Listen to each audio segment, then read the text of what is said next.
Hi friends, എല്ലാവർക്കും പുതിയൊരു വീഡിയോയിലേക്ക് സ്വാഗതം. സുശീല വിശാലിനോട് ചോദിക്കും, എന്തിനാ മോനെ നീ വിളിച്ചത്? അപ്പോൾ വിശാൽ പറയും, എല്ലാവരും വന്നിട്ട് പറയാം.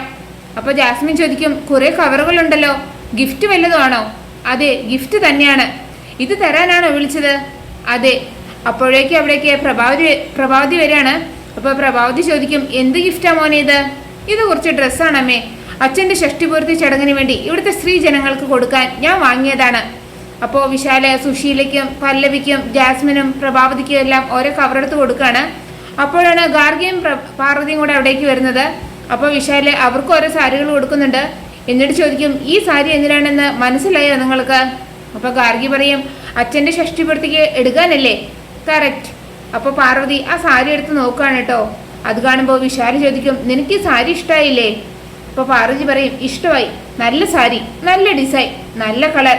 ഈ സാരി എന്നേക്കാൾ കൂടുതൽ ചേരുന്നത് ദേവമ്മയ്ക്കായിരിക്കും. അതുകൊണ്ട് തന്നെ ഞാൻ ഈ സാരി ഉടുക്കുന്നില്ല, ഞാനിത് ദേവമ്മയ്ക്ക് കൊടുക്കാൻ പോവുകയാണ്. ഇത് കേൾക്കുമ്പോൾ ജാസ്മിൻ പറയും, മരിച്ച ആളിന് സാരി കൊടുക്കാൻ പോവാണോ നീയെ? ഇത് കേൾക്കുമ്പോൾ സുശീല ചോദിക്കും, നിനക്ക് എന്തു പറ്റി? മൈൻഡ് ഔട്ടായി പോയോ? നീ എങ്ങനെയാണ് ഈ സാരി ഗായത്രി ചേച്ചിക്ക് കൊടുക്കാൻ പോകുന്നത്? ഈ സാരി കൊടുത്താൽ മരിച്ചുപോയി ഗായത്രി ചേച്ചി ഈ സാരി എടുത്ത് വരുമോ? പറയുമ്പോൾ യുക്തിക്കനുസരിച്ചുള്ള കാര്യം പറയണ്ടേ? അപ്പോൾ പാർവതി പറയും, ഞാൻ എൻ്റെ മനസ്സിൽ തോന്നിയത് പറഞ്ഞു. ഞാൻ ഈ സാരി ദേവമ്മയ്ക്ക് കൊടുക്കാൻ പോവുകയാണ്. ദേവമ്മ ഈ സാരി എടുത്ത് ഷഷ്ടി പൂർത്തിക്ക് ഉറപ്പായിട്ടും വരും. അപ്പോൾ സുശീല ജാസ്മിനോട് പറയും, പല്ലവിയോട് പറയും, നിന്റെ ചേച്ചിക്ക് എന്താ ഭ്രാന്തായോ? നടക്കാത്ത കാര്യങ്ങളെക്കുറിച്ച് ചിന്തിച്ച് നടക്കാതെ യാഥാർത്ഥ ബോധത്തോടെ ജീവിക്കാൻ നിന്റെ ചേച്ചി നീ ഒന്ന് ഉപദേശിക്കേ. അപ്പോൾ പല്ലവി പാർവതിയോട് പറയും, ചേച്ചി എന്തിനാ ആളുകളെ കൊണ്ട് ഇങ്ങനെ ആവശ്യമില്ലാത്ത പറയിപ്പിക്കുന്നത്? അപ്പോൾ പാർവതി പറയും, നിങ്ങളാരും ഞാൻ പറയുന്നത് വിശ്വസിക്കണ്ട.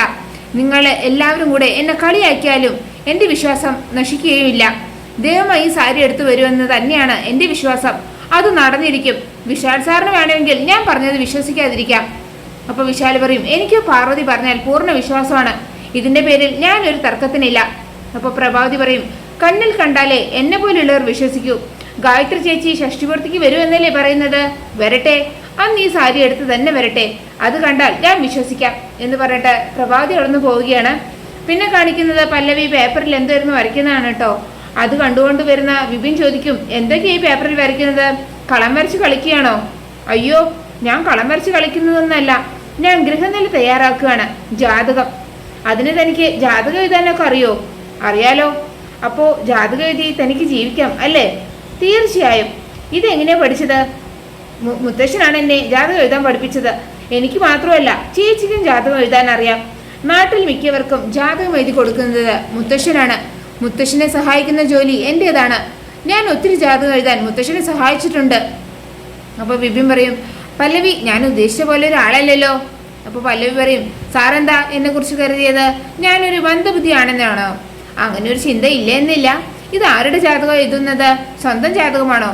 ആണെങ്കിൽ കുഴപ്പമൊന്നുമില്ല കേട്ടോ. ഇതെന്തിനാ ഇപ്പോൾ തയ്യാറാക്കുന്നത്? കല്യാണാലോചന വല്ലതും നടക്കുന്നുണ്ടോ? ഇത് ഏത് ചെറുക്കൻ്റെ വീട്ടിലേക്ക് കൊടുത്തുവിടാനാണ്? അപ്പോൾ പല്ലവി മനസ്സിൽ പറയും, എൻ്റെ ജാതകം ഈ മുന്നിൽ നിൽക്കുന്ന ചുള്ളൻ ചെറുക്കനല്ലേ അയച്ചു കൊടുക്കൂ ഞാൻ. എന്നിട്ട് പറയും, ഇതെൻ്റെ ജാതകമല്ല, ചേച്ചിയുടേതാണ്. ചേച്ചിയുടെ ജാതകം ഇപ്പോൾ എന്തിനാണ് എഴുതുന്നത്? സാറിൻ്റെ അമ്മ പറഞ്ഞിട്ടാണ്. അമ്മയ്ക്ക് എന്തിനാ ഇപ്പോൾ പാർവതിയുടെ ജാതകം? അപ്പോൾ പല്ലവി പറയും, അതെനിക്കറിയില്ല, എന്നോട് ജാതകം വേണമെന്ന് മാത്രമേ പറഞ്ഞുള്ളൂ. ഇത് കേൾക്കുമ്പോൾ വിപിൻ മനസ്സിൽ വിചാരിക്കും, പാർവതിയുടെ ജാതകം അമ്മ ചോദിക്കണമെങ്കിൽ എന്തൊരു ദുരുദ്ദേശം ഉണ്ടല്ലോ. എന്നിട്ട് ചോദിക്കും, നീ ഇത് എഴുതി കഴിഞ്ഞോ? കഴിഞ്ഞു. എങ്കിൽ ഇത് ഞാൻ അമ്മയ്ക്ക് കൊടുക്കാം എന്ന് പറഞ്ഞിട്ട് ആ പേപ്പർ എടുത്ത് വിപിൻ അവിടെ നിന്ന് പോവുകയാണ്.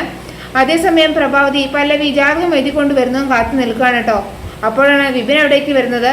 എന്നിട്ട് ചോദിക്കും, അമ്മയ്ക്ക് ഇപ്പോഴും പാർവതിയോടുള്ള വിരോധം മാറിയിട്ടില്ലേ? അപ്പോൾ പ്രഭാവതി പറയും, നീ എന്താ ഇങ്ങനെയൊക്കെ പറയുന്നത്? നിനക്ക് വല്ല വെലുപാടുണ്ടായോ? ഞാൻ എന്തിനാണ് അവളോട് വിരോധം കാണിക്കുന്നത്? വെറുതെ ആവശ്യമില്ലാത്ത വർത്തമാനം പറഞ്ഞ് എൻ്റെ അടുത്ത് വന്നാൽ ഞാൻ നല്ല അടി വെച്ച് തരുട്ടോ. അമ്മയ്ക്ക് ഇത്ര പെട്ടെന്ന് മാറ്റം ഉണ്ടായോ? എനിക്കത് വിശ്വസിക്കാൻ പറ്റുന്നില്ല. അമ്മയ്ക്ക് ഇപ്പം എന്തിനാണ് പാർവതിയുടെ ജാതകം? അപ്പോൾ പ്രഭാവതി പറയും, അപ്പോൾ ആ പല്ലവി എല്ലാം നിന്നോട് പറഞ്ഞു അല്ലേ? അപ്പോൾ വിപിൻ പറയും, അവളായിട്ട് എന്നോടൊന്നും പറഞ്ഞതല്ല. അവൾ അവിടെ ഇരുന്ന് ഗൃഹനില എഴുതുന്നു കണ്ടപ്പോൾ ചോദിച്ചപ്പോഴാണ് പറഞ്ഞത്, ഇത് പാർവതിയുടെ ഗൃഹനിലയാണ് എന്നും അമ്മ ചോദിച്ചത് കൊണ്ടാണ് എഴുതുന്നതെന്നും. അമ്മയ്ക്ക് എന്തിനാണ് പാർവതിയുടെ ഗൃഹനില? പാർവതിക്കെതിരെ വല്ല കൂടോത്രം ചെയ്യാനാണോ? അപ്പോൾ പ്രഭാവതി പറയും, നീ കരുതുന്നത് പോലെ കൂടോത്രത്തിനോ മന്ത്രവാദത്തിനോ ഒന്നുമല്ല ഞാൻ പാർവതിയുടെ ജാതകം ചോദിച്ചത്. പാർവതിയുടെ ഗൃഹനില വെച്ച് ഞാനൊരു പൂജ ചെയ്യാൻ പോവുകയാണ്. ആ പൂജ ചെയ്താൽ പാർവതിയുടെ ജീവിതത്തിൽ വലിയ മാറ്റങ്ങൾ ഉണ്ടാകും, ഉയർച്ചയുണ്ടാകും, നന്മയുണ്ടാകും. ഞാൻ പറയുന്നത് വിശ്വസിക്കണം. ശരി, അമ്മ പറയുന്നത് ഞാൻ വിശ്വസിക്കുന്നു. അമ്മ എന്ത് ചെയ്താലും അത് ഈ കുടുംബത്തിന്റെ നന്മയ്ക്ക് വേണ്ടി ആയിരിക്കണം എന്ന് പറഞ്ഞിട്ട് ആ ഗൃഹനില വിപിൻ പ്രഭാവതിക്ക് കൊടുക്കുകയാണ്. അപ്പോൾ പ്രഭാവതി പറയും, ഞാൻ ഈ കുടുംബത്തെ മറന്ന് ഒന്നും ചെയ്യില്ല. അതുപോട്ടെ, നീ എന്തിനാ എപ്പോഴും ആ പല്ലവി ചുറ്റിപ്പറ്റി നടക്കുന്നത്? നീ അവളെ വിട്ടുമാറാത്തതാണോ അതോ അവൾ നിന്നെ വിട്ടുമാറാത്തതാണോ? ഇപ്പൊ തന്നെ അവൾ എന്തിനാണ് ഇത് നിന്റെ കയ്യിൽ തന്നു വിട്ടത്? അപ്പൊ വിപിൻ പറയും, ഇത് അവൾ തന്നു വിട്ടതൊന്നല്ല, ഞാൻ അവളുടെ കയ്യിൽ നിന്ന് പിടിച്ചു വാങ്ങിച്ചുകൊണ്ട് വന്നതാണ്. ഈ ഗൃഹനില വെച്ച് അമ്മ എന്താ ചെയ്യാൻ പോകുന്നത് എന്നെനിക്ക് അറിഞ്ഞേ പറ്റൂ. ശരി, അവള് നീയും തമ്മിൽ എന്താ ഒരു ചുറ്റിക്കളി? ഒന്നുമില്ല അമ്മേ എന്ന് പറഞ്ഞിട്ട് വിപിൻ അവിടെ നിന്ന് പോവുകയാണ്. പിന്നെ രാത്രി ജാസ്മിൻ പ്രേതങ്ങളെ കുറിച്ചുള്ള ഒരു ബുക്ക് എടുത്ത് വായിച്ചുകൊണ്ടിരിക്കുകയാണ് കേട്ടോ.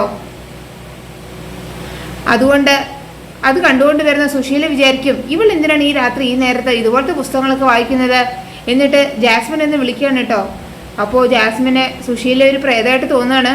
ജാസ്മിൻ പേടിച്ച് അലറാൻ തുടങ്ങുമ്പോൾ സുശീല പറയും, എടി ഇത് ഞാനാണ് സുശീല. അപ്പോൾ ജാസ്മിൻ പറയും, സുശീല ആൻറ്റി ആയിരുന്നോ? ഞാൻ പേടിച്ചു പോയി. എങ്ങനെ പേടിക്കാതിരിക്കും? ഇതുപോലത്തെ ബുക്കൊക്കെ വായിച്ചാൽ പിന്നെ പേടിക്കാതിരിക്കുമോ? നീ ഇപ്പം എന്തിനാ ഈ ബുക്ക് വായിക്കുന്നത്? അപ്പോൾ ജാസ്മിൻ പറയും, അതിനൊരു കാരണമുണ്ട്. അങ്ങനെ പാർവതി മാത്രം ആത്മാക്കളോട് സംസാരിച്ചാൽ പോരല്ലോ, എനിക്കും ആത്മാക്കളോട് സംസാരിക്കണം. അപ്പോൾ സുശീല ചോദിക്കും, എന്താ നിന്റെ ഉദ്ദേശം? അപ്പോൾ ജാസ്മിൻ പറയും, പാർവതി ഗായത്രിയമ്മയോട് സംസാരിക്കാറുണ്ടെന്ന് പറയാറില്ലേ? ഉണ്ടല്ലോ. വിശാലിന് അവളോട് ഒരു പ്രത്യേക സ്നേഹം തോന്നാൻ എന്താ കാരണം ആൻറ്റി? അവൾക്ക് വിശാലിൻ്റെ അമ്മയെ കാണാൻ സാധിക്കുന്നത് കൊണ്ടും സംസാരിക്കാൻ സാധിക്കുന്നത് കൊണ്ടും തന്നെയാണ്. അതുകൊണ്ട് എനിക്ക് അതുപോലെ ഗായത്രി അമ്മയെ കാണാനും സംസാരിക്കാൻ കഴിയുമെങ്കിൽ വിശാലിന് പാർവതിയോടുള്ളതുപോലെ ഒരു പ്രത്യേക സ്നേഹം എന്നോടും തോന്നും. അത് കൊള്ളാലോ, ഐഡിയ സൂപ്പറാണ്. ഇപ്പൊ തന്നെ നീ പേടിച്ച് വിറച്ചായിരിക്കുന്നത്. ഇനി ഇത് വായിച്ച് പേടിച്ച് വിറച്ച് രാത്രി എൻ്റെ അടുത്ത് വന്ന് എൻ്റെ ഉറക്കം കൂടെ കളയരുത് എന്ന് പറഞ്ഞിട്ട് സുശീല അവിടെ നിന്ന് പോവുകയാണ്. അപ്പോൾ ജാസ്മിൻ മനസ്സിൽ പറയും, വിചാരിച്ച കാര്യം നേടിയെടുക്കാൻ ജാസ്മിൻ ഇതിലപ്പുറവും ചെയ്യും. സുശീലാൻ്റിക്ക് ഈ ജാസ്മിനെ ശരിക്കും അറിയില്ല. പിന്നെ കാണിക്കുന്നത് വിശാൽ പാർവതിയോട് ചോദിക്കും, താൻ ഓഫീസിലും ഫാക്ടറിയിലും എന്തൊക്കെ പരിഷ്കാരങ്ങളാണ് നടത്തുന്നത്?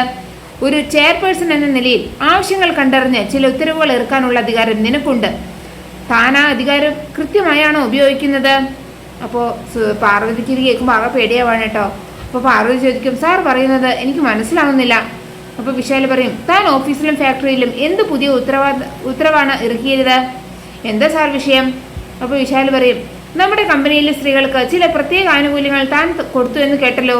അപ്പോൾ പാർവതി പറയും, കൊടുത്തു സാർ. എന്തൊക്കെയാണത്? അപ്പോൾ പാർവതി അനുവദിച്ച ആ ആനുകൂല്യങ്ങൾ എന്തൊക്കെയാണെന്ന് വിശാലിനോടെല്ലാം എക്സ്പ്ലെയിൻ ചെയ്ത് പറഞ്ഞു കൊടുക്കുകയാണ്. അത് കേട്ട വിശാല കൈ അടിച്ചുകൊണ്ട് പറയും, നല്ല തീരുമാനമാണിത്. പാർവതിയുടെ തീരുമാനത്തെ വളരെ ആഹ്ലാദത്തോടെയാണ് നമ്മുടെ സ്ത്രീ തൊഴിലാളികൾ സ്വീകരിച്ചിരിക്കുന്നത്. അവരിൽ പലരും അവരുടെ സന്തോഷം എന്നെ വിളിച്ച് അറിയിച്ചിരുന്നു.